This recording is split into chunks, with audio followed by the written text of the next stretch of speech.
Hello friends, welcome to Defence Matrix. तो जो बड़ी न्यूज़ है वो ये है कि नेत्र मार्क 1 एवैक्स को finally officially final operation clearance जो है ये दे दिया गया है और ये सर्टिफिकेशन इसकी फुल कॉम्बैट रेडीनेस को देखते हुए दिया गया है। तो यहाँ पर जो डिज़ायर्ड पैरामीटर्स थे वो पूरे हुए हैं और अब फाइनली इसको फुली ऑपरेशनल कैपेबल माना गया है। तो ऑलमोस्ट 10 साल का समय यहाँ पर लगा है।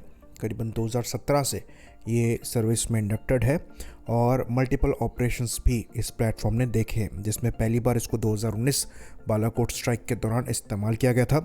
उसके बाद फिर इसका यूज़ केस हुआ जब इंडो चाइना गलवान क्लैश हुआ था और उसके बाद ऑपरेशन सिंदूर में भी इसका इस्तेमाल किया गया है। तो यहाँ पर एफओसी मिलने में इतना समय इसीलिए लगा क्योंकि सर्विस के साथ साथ ये प्लेटफॉर्म मैच्योर हुआ है। यहाँ पर इनको यूज़ करते हुए इनपुट्स दिए गए हैं, उन इनपुट्स के बेस पर इनको मॉडिफाई किया गया है और अल्टीमेटली जो डिज़ायर्ड परफॉर्मेंस है उसको रीच किया गया है। तो डेफिनेटली यहाँ पर 10 साल ज़रूर लगे हैं, पर ये समय आपका हेल्प करेगा इवन नेत्र मार्क 1A और मार्क 2 प्रोग्राम को भी, क्योंकि आपके पास एयरफोर्स के ऑपरेशनल इनपुट्स हैं जिसके हिसाब से आपने मॉडिफिकेशन किए हुए हैं। तो उन प्लेटफॉर्म्स में वो चीज़ आप शुरुआत से इम्प्लीमेंट करके देंगे। तो करीबन 3 नेत्र मार्क 1 एयरफोर्स के साथ सर्विस में थे, जिसमें से 2 फुल टाइम सर्विस में थे और तीसरा जो है ये डीआरडीओ द्वारा भी इस्तेमाल किया जा रहा था, जिसमें मॉडिफिकेशंस किए जा रहे थे रिक्वायरमेंट के हिसाब से। और फाइनली एफओसी यहाँ पर मिलने का मतलब ये है कि अब तीनों ही ऑपरेशनल होंगे अपनी फुल ऑपरेशनल कॉन्फ़िगरेशन में। तो अब इस पर बेस्ड होकर नेक्स्ट जनरेशन को बनाया जा रहा है जो कि नेत्र मार्क 1A के नाम से जानी जाएगी। इसके अंतर्गत 6 एवैक्स लिए जाएंगे और ये गैलियम नाइट्राइड टीआर मॉड्यूल्स का इस्तेमाल करेंगे। तो यहाँ पर गैलियम नाइट्राइड टीआर मॉड्यूल्स का यूज़ करने की वजह से जो रेंज है उसमें सिग्निफिकेंट इंक्रीज आपको मिलेगा।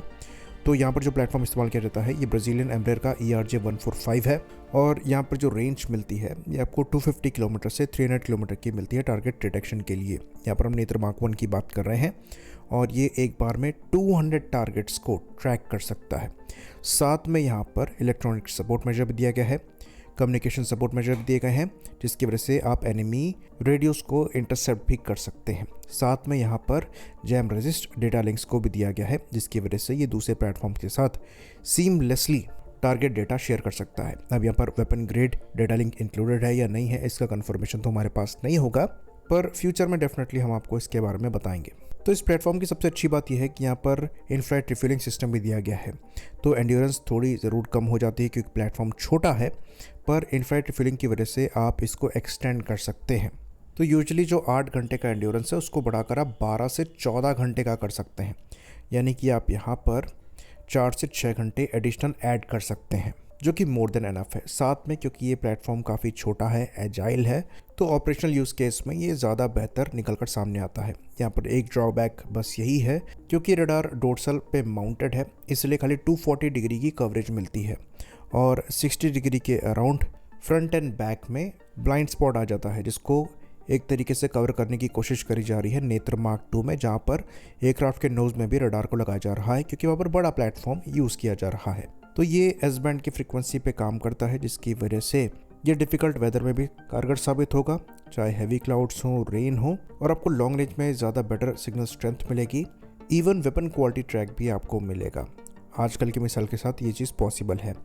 साथ में मार्क 1A में जो रेंज इंक्रीज होगी वो 450 किलोमीटर तक चली जाएगी, जो कि मोर देन एनफ है हमारे रिक्वायरमेंट के हिसाब से। तो 6 मार्क 1A जब सर्विस में आ जाएंगे तो बड़ा कैपेबिलिटी बूस्ट इंडियन एयरफोर्स को मिलेगा और लाइकली फ्यूचर में ये जो 3 नेत्र मार्क 1 है इनको भी मार्क 1A स्टैंडर्ड में अपग्रेड किया जाए, लेकिन उस कैपेबिलिटी के लिए जो बेस बनेगा ये अभी के नेत्र मार्क 1 ही है। और ये बात भी हम श्योर होकर कह सकते हैं कि फ्यूचर में ये वेपन ग्रेड ट्रैकिंग भी टारगेट की कर पाएंगे और वेपन को भी गाइड कर पाएंगे वेपन ग्रेड डेटा लिंक का इस्तेमाल करते हुए।